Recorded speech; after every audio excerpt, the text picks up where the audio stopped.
আসসালামু আলাইকুম রহমতুল্লাহি ওবরাকাতু। প্রিয় ভাই বন্ধুরা, দেশবাসীর সবার কাছে আমার একটা দাবি আছে, আমার একটা প্রশ্ন আছে যে রাজবাড়ির নুরা পাগলাকে নিয়ে। ভাই, এই যে তার লাশটা এইভাবে কবর থেকে উঠাইয়া জ্বালিয়ে দেওয়া হয়েছে, এটা কি আমরা মুসলমান হিসাবে কাজটা কি ঠিক করেছি? আমি মানি আমি মানি ওই নুরা পাগলা সে একজন পাগল। পাগলে কারে কি বলে কি না করে সেটা সে নিজেও জানে না। তো একজন পাগলে সে নিজেকে ইমাম মাহবুব দাবি করেছে।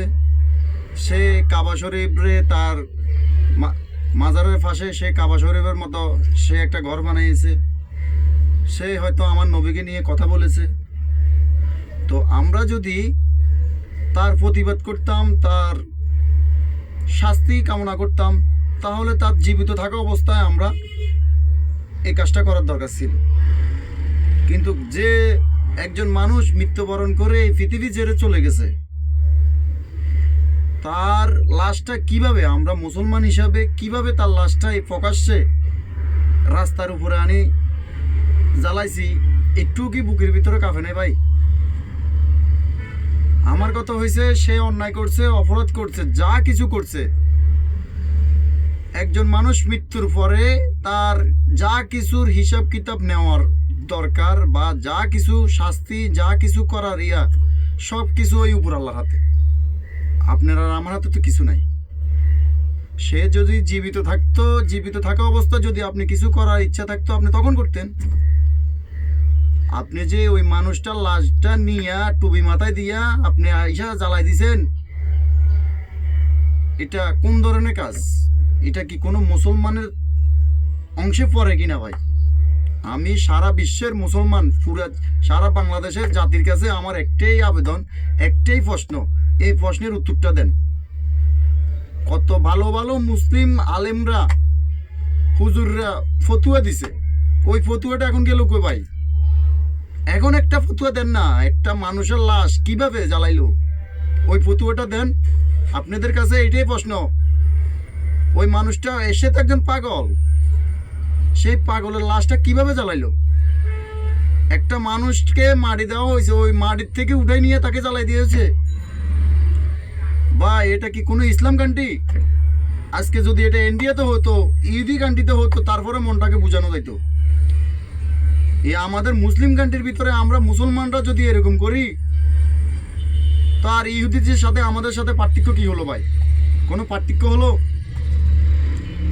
তো এটার বিচার, যারা এই কাজটা করেছে, এটার বিচার যেন সুস্থভাবে হয়, তদন্ত করে হয়, এটাই প্রশাসনের কাছে একটা আমার মতো সাধারণ মানুষের দাবি রইল, যে এটার বিচারটা যেন কঠিনভাবে হয়। এই বাংলাদেশের যত মুসলিম কান্ট্রি আছে, কোনো দেশে যেন, কোনো মুসলিম কান্ট্রিতে যেন এরকম সাহস কেউ না করে। এই জন্য সকল প্রশাসনের উপরে আমাদের সাধারণ মানুষ হিসাবে একটা দাবি থাকলো, যে এই বিচারটা, নুরা পাগলার এই বিচারটা যেন সুস্থভাবে এবং শান্তিভাবে যারা এই কাজটি করেছে তাদেরকে যেন একইভাবে আইনের আওতায় নেওয়া হয়। এটাই প্রশাসনের কাছে শুভকামনা রইল। তো কষ্ট লাগলো ভাই, একজন মুসলমান হিসাবে এটা মেনে নেওয়ার মতো না ভাই। কারণ আমরাও তো একজন মুসলমান। পাপী আমরা, আমরা পাপ করি না, আমরা অন্যায় করি না, আমরা জানি শুনি, আমরা সুস্থ মানুষ। যদি আমরা এরকম ধরনের কাজ করতে পারি, তাহলে সে তো একজন পাগল। পাগলের কথা নিয়ে আপনি যদি আজকে এই কাণ্ডটা করলেন, আপনি কি কোনো দিক দিয়ে কোনো কিছু হয়ে গেছে?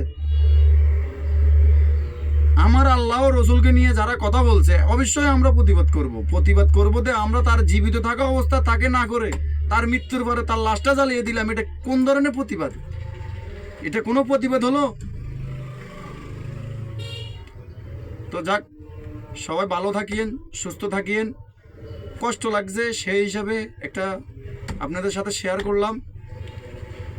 যদি যারা এই কাজটা করে থাকেন, যদি তারাই ভিডিওটা পান, কি কারণে, কোন শান্তিতে এই কাজটা করছেন, একটু নিজের বিবেককে খাটিয়েও নিজের বিবেকে প্রশ্ন করবেন যে এই কাজটা করছি যে কি আসলে কি ঠিক করছি।